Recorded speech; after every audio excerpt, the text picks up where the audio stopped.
नमस्कार, मैं हूं निकिता और आप देख रहे हैं सत्यहिंदी.com। चलिए एक नजर डालते हैं अब तक की सुर्खियों पर। असम के मुख्यमंत्री हेमंत बिस्वा शर्मा ने कहा है कि राज्य में आधार कार्ड के लिए आवेदन करने वालों को अपनी एनआरसी आवेदन रसीद संख्या जमा करनी होगी। असम सीएम ने एक्स पर एक पोस्ट में लिखा कि असम के कुछ विशेष जिलों में जनसंख्या से अधिक लोगों ने आधार कार्ड का आवेदन किया, इसलिए हम उन्हें आधार कार्ड देंगे जिसके पास एनआरसी नंबर हो, ताकि घुसपैठियों को नागरिकता ना मिले। उन्होंने एक प्रेस कॉन्फ्रेंस के दौरान भी कहा कि आधार कार्ड के लिए आवेदनों की संख्या जनसंख्या से अधिक है। यह इंगित करता है कि संदिग्ध नागरिक हैं, इसलिए हमने निर्णय लिया है कि नए आवेदकों को अपनी एनआरसी आवेदन रसीद संख्या जमा करानी होगी। सुल्तानपुर में हुए मंगेश यादव के एनकाउंटर पर कांग्रेस नेता राहुल गांधी ने प्रतिक्रिया दी है। उन्होंने कहा कि भाजपा शासित राज्यों में कानून और संविधान की धज्जियां वही उड़ा रहे हैं जिन पर उनका पालन कराने की जिम्मेदारी है। सुल्तानपुर में हुए मंगेश यादव के एनकाउंटर ने एक बार फिर साबित कर दिया है कि भाजपा रूल ऑफ लॉ पर विश्वास नहीं करती। राहुल गांधी ने एक्स पर लिखा कि मंगेश के परिवार के आंसू पूरे देश से सवाल पूछ रहे हैं कि कौन जिएगा और कौन नहीं, इसका फैसला अदालत करेगी या पुलिस। उन्होंने कहा कि एसटीएफ जैसी प्रोफेशनल फोर्स को भाजपा सरकार में आपराधिक गिरोहों की तरह चलाया जा रहा है, जिस पर केंद्र सरकार की चुप्पी, इस ठोको नीति पर उनकी स्पष्ट सहमति है। कांग्रेस नेता ने कहा कि यूपी एसटीएफ के दर्जनों एनकाउंटर सवालों के घेरे में हैं। क्या आज तक उनमें से किसी भी अधिकारी पर कोई कार्रवाई हुई? आखिर कौन उन्हें बचा रहा है और क्यों? राहुल ने कहा कि कैमरों के आगे संविधान को माथे से लगाना सिर्फ ढोंग है, जब आपकी सरकारें ही उसकी खुलेआम धज्जियां उड़ा रही हों। उत्तर प्रदेश में हुए सभी संदिग्ध एनकाउंटर्स की निष्पक्ष जांच कर इंसाफ किया जाना चाहिए। वर्दी पर लगी खून की छींटें साफ होनी चाहिए। आपको बता दें कि यूपी एसटीएफ की टीम ने 5 सितंबर को मंगेश यादव का एनकाउंटर किया था। पुलिस के मुताबिक मंगेश यादव सुल्तानपुर में एक ज्वेलरी शॉप में लूट का आरोपी था। समाचार एजेंसी पीटीआई की एक रिपोर्ट के मुताबिक यह देखते हुए कि समाज को परिवारों में दरार पसंद नहीं है, एनसीपी नेता और महाराष्ट्र के उप मुख्यमंत्री अजीत पवार ने कहा कि उन्होंने अपनी गलती पहले ही स्वीकार कर ली है।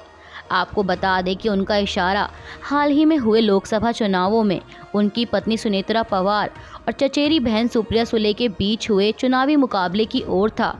गौरतलब है कि 1 महीने से भी कम समय में यह दूसरी बार है जब अजीत पवार ने सार्वजनिक रूप से स्वीकार किया है कि उन्होंने सुले के खिलाफ अपनी पत्नी को मैदान में उतारकर गलती की है और कहा कि राजनीति को घर में प्रवेश नहीं करना चाहिए।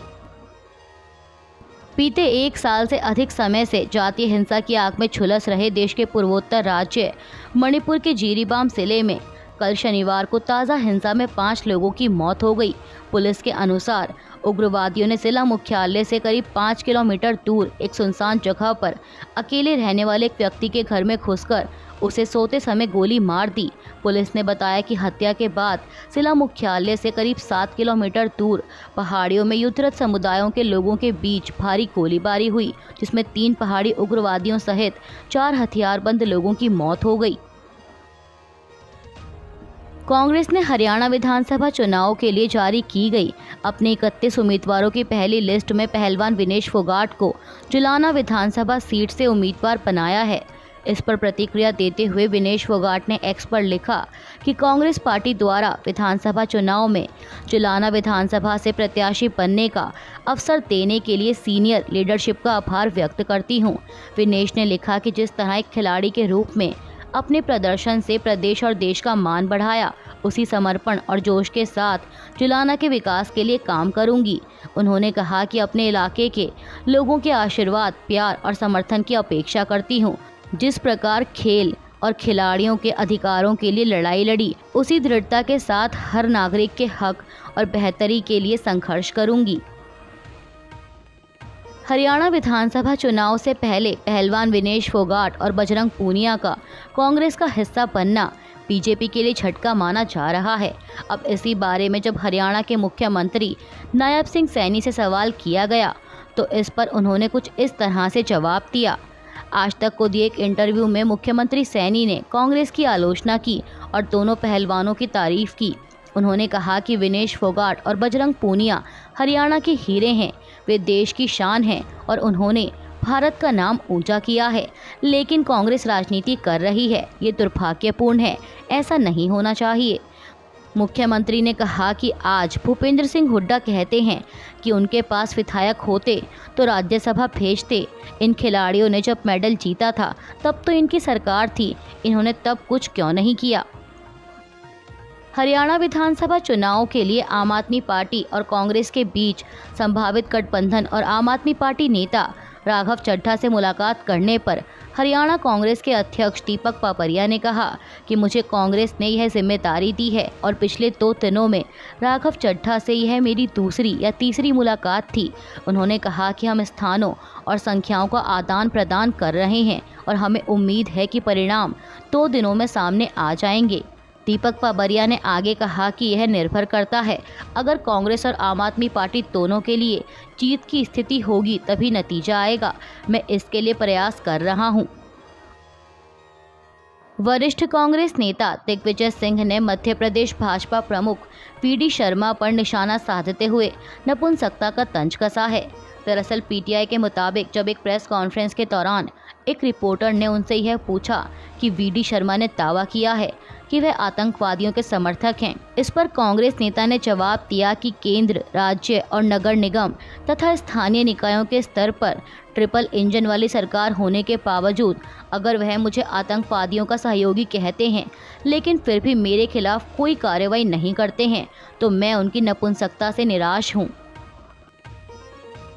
महाराष्ट्र के उप मुख्यमंत्री देवेंद्र फडणवीस ने कहा है कि शिवाजी महाराज को लुटेरा कहना बर्दाश्त नहीं किया जाएगा।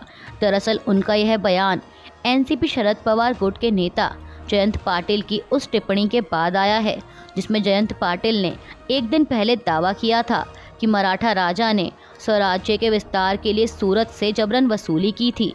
वहीं अब डिप्टी सीएम फडणवीस ने कहा है कि शिवाजी महाराज को अंग्रेजी इतिहासकारों के नज़रिए से देखा जा रहा है। उन्होंने विद्वानों से उन गलतियों को सुधारने का आह्वान किया जिनमें 17वीं सदी के राजा को गलत तरीके से चित्रित किया जा रहा है। पेरिस पैरालंपिक में भारतीय खिलाड़ी नवदीप सिंह के सिल्वर मेडल को गोल्ड मेडल में अपग्रेड कर दिया गया है। दरअसल कल शनिवार को नवदीप सिंह ने पेरिस पैरालंपिक में भाला फेंक प्रतियोगिता में सिल्वर मेडल जीता था। वहीं इसी प्रतियोगिता में ईरानी खिलाड़ी सादेक बेदसेहा ने स्वर्ण पदक जीता था लेकिन बाद में उनको डिस्क्वालीफाई कर दिया गया और इस तरह नवदीप सिंह का सिल्वर मेडल गोल्ड में अपग्रेड हो गया। आपको बता दें कि नवदीप सिंह ने 47.32 मीटर के व्यक्तिगत सर्वश्रेष्ठ थ्रो के साथ पैरालंपिक के भाला फेंक में भारत के लिए पहला गोल्ड मेडल जीता है और इसी के साथ पेरिस पैरालंपिक में भारत के लिए मेडलों की संख्या बढ़कर 29 पर पहुंच गई है। इसमें 7 गोल्ड, 9 सिल्वर और 13 ब्रॉन्ज मेडल शामिल हैं। पदक तालिका में भी भारत 16वें नंबर पर पहुंच गया है। फ्रांस की जनता अपने नए प्रधानमंत्री मिशेल बार्नियर के खिलाफ सड़कों पर उतर आई है। प्रदर्शनकारी मिशेल को प्रधानमंत्री नियुक्त किए जाने का विरोध कर रहे हैं। आपको बता दें कि कुछ दिनों पहले ही फ्रांस में चुनाव हुए थे। इस चुनाव में दक्षिणपंथी पार्टियों को हराने के लिए वामपंथी दलों ने अपना गठबंधन बनाया था। हालांकि पूरे चुनाव के दौरान दक्षिणपंथी पार्टियां मजबूत नजर आ रही थी लेकिन आखिर में नतीजे वामपंथी पार्टियों के पक्ष में रहे। पर राष्ट्रपति इमैनुअल मैक्रोन ने वामपंथी दलों के प्रधानमंत्री उम्मीदवार को पीएम नहीं बनाया और दक्षिणपंथी नेता मिशेल बार्नियर को प्रधानमंत्री नियुक्त किया, जिसके बाद लोगों में नाराजगी है और अब उनके इसी फैसले के खिलाफ प्रदर्शन हो रहे हैं। कल शनिवार को करीब 1 लाख से भी अधिक की तादाद में लोगों ने मिशेल की नियुक्ति का विरोध करते हुए सड़कों पर प्रदर्शन किया। अभी के लिए बस इतना ही। बाकी की खबरों के लिए बने रहिए सत्यहिंदी.com के साथ।